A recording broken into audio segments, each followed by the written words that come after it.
Hey everyone, you're watching News Insights.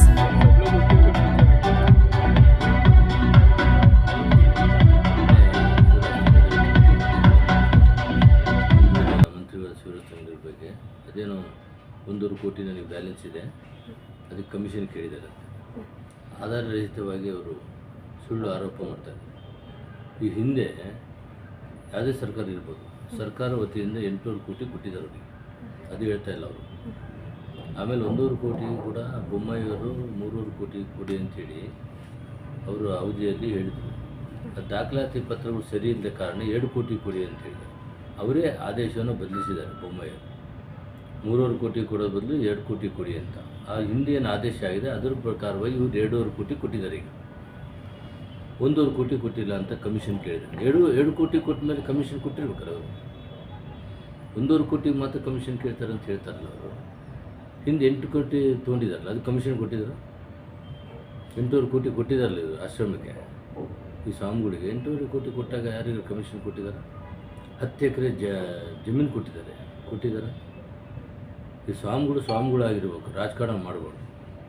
ಇವ್ರು ಹಿಂದೆ BJP ಗೌರ್ಮೆಂಟಲ್ಲಿದೆ MLC ಆಗಿ ಮಂತ್ರಿ ಆದರು, ಯೋಜನಾ ಆಯೋಗದ ಉಪಾಧ್ಯಕ್ಷರು ಕೂಡ ಆಗಿದ್ದರು. ಈಗ ಇನ್ನೂ ಆ ಮನಸ್ಥಿತಿಯಿಂದ ಬಂದಿರಲ್ಲ ಮೋಸ್ಟ್ಲಿ, ರಾಜಕೀಯ ಮಾಡ್ತಿದ್ದಾರೆ. ಕಾವಿ ಹಾಕಿದ ಮೇಲೆ ಭಕ್ತರು ಬರ್ತಕ್ಕಂಥ ಆಶ್ರಮ ಇರ್ಬೋದು, ಅಲ್ಲಿಗೆ ಸ್ವಾಮಿಗಳಾಗಿ ಕಾಣಬೇಕು, ರಾಜಕೀಯ ಏಜೆಂಟಾಗಿ ಕಾಣಬಾರ್ದು ಅಂತ ಡಿಪೆಂಡು. ಕೆಲವು ದೊಡ್ಡ ಮಠ ಇರ್ತವೆ, ಕೆಲವು ಸಣ್ಣ ಮಠ ಇರ್ತವೆ. ಅವರಿಗೆ ಸರ್ಕಾರ ಎಲ್ಲ ಒಂದೇ ರೀತಿಯಲ್ಲಿ ನೋಡುತ್ತೆ. ಎಲ್ಲ ಮಠಗಳು ಬೇಕು, ಎಲ್ಲ ಜನನೂ ಬೇಕು, ಎಲ್ಲ ಸಮಾಜದವರು ಬೇಕು ಸರ್ಕಾರಕ್ಕೆ. ಪಾರ್ಶಿಟಿ ಅಲ್ಲ, ಇದು ಪಕ್ಷ ಒಂದು ಕಡೆ ಇರುತ್ತೆ. ಸರ್ಕಾರಕ್ಕೆ ಬಂದಮೇಲೆ ಸರ್ಕಾರ ಇಡೀ ರಾಜ್ಯಕ್ಕೆ ಸರ್ಕಾರ, ಇದು ರಾಜ್ಯಕ್ಕೆ ಮಂತ್ರಿ, ಈ ರಾಜ್ಯಕ್ಕೆ ಮುಖ್ಯಮಂತ್ರಿಗಳು, ಇಡೀ ರಾಜ್ಯಕ್ಕೆ ಸರ್ಕಾರ.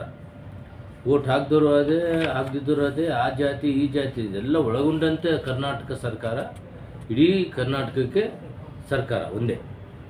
ಅವ್ರು ಬೇರೆ ಇವ್ರು ಬೇರೆ, ಇವ್ರು ಕೀಡು ಅವ್ರು ಕೀಡು ಅಂತಕ್ಕಂಥದ್ದು ಭಾವನೆ ಇರೋದಿಲ್ಲ. ನಾವು ಅಂದ್ಕೊಳ್ಳೋದಷ್ಟೇ. ನಮ್ಮ ಕೆಲಸ ಆಗಿರಲ್ಲ, ನಮ್ಮ ತಪ್ಪನ್ನು ನಾವು ಸರಿಪಡಿಸ್ಕೊಂಡೇ ನಮ್ಮ ಡಾಕ್ಯುಮೆಂಟ್. ನನಗೆ ಒಂದು 2 ಎಕರೆ ಜಮೀನು ಬೇಕಂದ್ರೆ ನನ್ನ ಡಾಕ್ಯುಮೆಂಟ್ಸ್ ಬೇಕಲ್ಲ.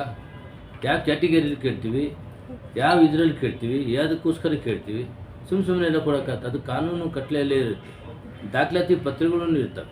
ಯಾವುದಾದ್ರು ಮಟ್ಟಕ್ಕೆ ಅನುದಾನ ತೊಗೋಬೇಕಾದ್ರೆ ಅದಕ್ಕೆ ಆಡಿಟ್ ಆಗಿರಬೇಕು, ಇಷ್ಟು ವರ್ಷ ಇರಬೇಕು, ಏನು ಮಾಡ್ತೀವಿ ಅಂತಕ್ಕಂಥದ್ದು ಇರಬೇಕು.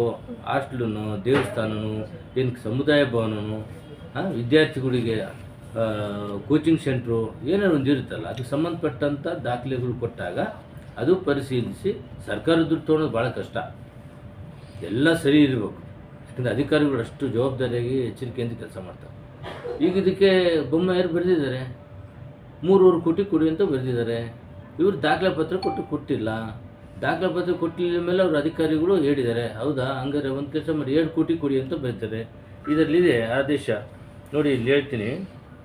18/1/2023 300 ಕೋಟಿ ಬದಲಿಗೆ ಆದೇಶ ಬದಲಿಸಿ 2 ಕೋಟಿಗೆ ಮಿತಿಗೊಳಿಸಿ ಎಂದು ಬೊಮ್ಮಾಯಿಯವರು ಆದೇಶ ಮಾಡಿದ್ದಾರೆ. ಈ ಬಗ್ಗೆ ಯಾಕೆ ಅವರು ಸ್ವಾಮಿ ಹೇಳಿಲ್ಲ? ಹಿಂದಿನ ಸರ್ಕಾರದವರು 300 ಕೋಟಿ ಬೊಮ್ಮಾಯಿಯವರು ಮುಖ್ಯಮಂತ್ರಿ ಆಗಿದ್ದಾಗ ಅವರು ಕೂಡ ಆ ಜಾತಿ ಈ ಜಾತಿ ನೋಡ್ದೇ ಕೊಟ್ಟಿದ್ದಾರೆ. 300 ಕೋಟಿ ಕೊಡಪ್ಪ ಅಂತ ಹೇಳಿರ್ತಾರೆ. ಅಧಿಕಾರಿಗಳು ಪರಿಶೀಲನೆ ಮಾಡಿದಾಗ ದಾಖಲೆಗಳು ಸರಿ ಇಲ್ಲ ಅಂತ ಏನು ಮಾಡ್ತಾರೆ, ಮತ್ತೆ ವರದಿ ಕೊಟ್ಟಿದ್ದಾರೆ ಅವರಿಗೆ. ಅವರೇನು ಮಾಡಿದ್ರು, 2 ಕೋಟಿ ಕೊಡಿ ಅಂದರು. ಅಷ್ಟೊತ್ತಿಗೆ ಸರ್ಕಾರ ಬದಲಾಯಿತು, ಮಂತ್ರಿಗಳು ಇವ್ರು ಬಂದರು. ಆದ ಇವರು ಕೇಳಿದ್ರು, 2 ಕೋಟಿ ಬರೆದಿರಪ್ಪ, 2 ಕೋಟಿ ಕೊಟ್ಟಿದ್ದೀನಿ, ಇನ್ನೊಂದು 1 ಕೋಟಿ ಕೊಡಬೇಕು ಅಂತೇಳಿ. ಆ ಬದಲಿಸಿದ ಆದೇಶ ಯಾಕೆ ತೋರಿಸ್ತಾ ಇಲ್ಲ? ರೆಕಾರ್ಡ್ ಆಗಿದೆಯಲ್ಲ ಎಫ್ಡಿಯಲ್ಲಿ. 300 ಬದಲು 2 ಕೋಟಿ ಕೊಡಿ ಅಂತೇಳಿ ರೆಕಾರ್ಡ್ ಆಗಿದೆ. ಬೊಮ್ಮಾಯಿ ಕಾಲ ಇಲ್ಲ ಐತಲ್ಲ ಇಲ್ಲಿ ನೋಡಿ. ಬೊಮ್ಮಾಯಿ ಅವರ 18 ಬರೆದಿರ್ತಾರೆ. ಆಮೇಲೆ ದಾಖಲೆ ಸರಿ ಇಲ್ಲ ಅಂಥೇಳಿ 2 ಕೋಟಿಗೆ ಸೀಮಿತ ಮಾಡ್ತಾರೆ, ಮಿತಿಗೊಳಿಸ್ತಾರೆ ಅವರು. ಓಕೆ, ಅದು ಆಗಿನ ಸರ್ಕಾರದಲ್ಲಿ ಆಗಿರ್ತಕ್ಕಂಥದ್ದು. ಇದು ಬದಲಿಸ್ತಿರ್ತಕ್ಕಂಥದ್ದು. ಹಿಂದಿನ ಸರ್ಕಾರದಲ್ಲಿ 300 ಕೋಟಿ ಸ್ಯಾಂಕ್ಷನ್ ಮಾಡಿ ದಾಖಲೆ ಪತ್ರ ಸರಿ ಇಲ್ಲದ ಕಾರಣ ಮತ್ತು ಅದೇ ಮುಖ್ಯಮಂತ್ರಿ, ಅದೇ ಸರ್ಕಾರದವರು 2 ಕೋಟಿಗೆ ಮಿತಿಗೊಳಿಸ್ತಾರೆ, 1.5 ಕೋಟಿ ಕೊಡೋಕ್ಕೆ ಬರಲ್ಲ ಅಂತ ಹೇಳ್ತಾರೆ. ಇವರೇನು ಮಾಡಿದ್ದಾರೆ, ಆ 3.5 ಕೋಟಿ ಏನು ಬೊಮ್ಮಾಯಿ ಮೊದಲೇ ಬರೆದಿದ್ರಲ್ಲ ಆ ಕಾಪಿ FDL ತೊಗೊಂಡಿದ್ದಾರೆ.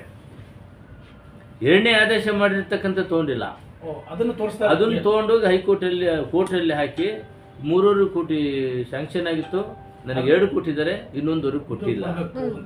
ಅದಕ್ಕೆ ಈ ಬದಲಿಸಿರೋ ಡಾಕ್ಯುಮೆಂಟ್ಸ್ ತೊಗೊಂಡೋಗಿ ಕೊಟ್ಟಿಲ್ಲ, ಮರೆಮಾಚಿದ್ದಾರೆ. ಈಗ ಇದನ್ನು ಇಲಾಖೆಯವರು ಮತ್ತು ಸರ್ಕಾರದವರು ಕೊಡ್ತಾ ಇದ್ದಾರೆ.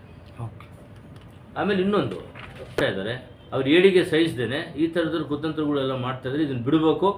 ಆ ರೀತಿ ಏನಾದ್ರು ನಿಮಗೆ ಯಾರ್ಯಾರು ಬೇರೆ ಏನಾರು ನಿಮಗೆ ಮಾರ್ಗದರ್ಶನ ಇದೆ ಅದು ಬದಿಗೊತ್ತಿ ನೇರವಾಗಿ ಕಾವಿ ಬಿಟ್ಟು ರಾಜಕಾರಣಕ್ಕೆ ಬಂದು ರಾಜಕಾರಣ ಮಾಡಿ ನೀವು ಯಾರಿಗಾರ ಮೇಲೆ ಫೈಟ್ ಮಾಡಿ, ಸತ್ಯ ಇದ್ದರೆ ಸತ್ಯ, ಸುಳ್ಳಿದ್ದರೆ ಸುಳ್ಳು ಆಗುತ್ತೆ.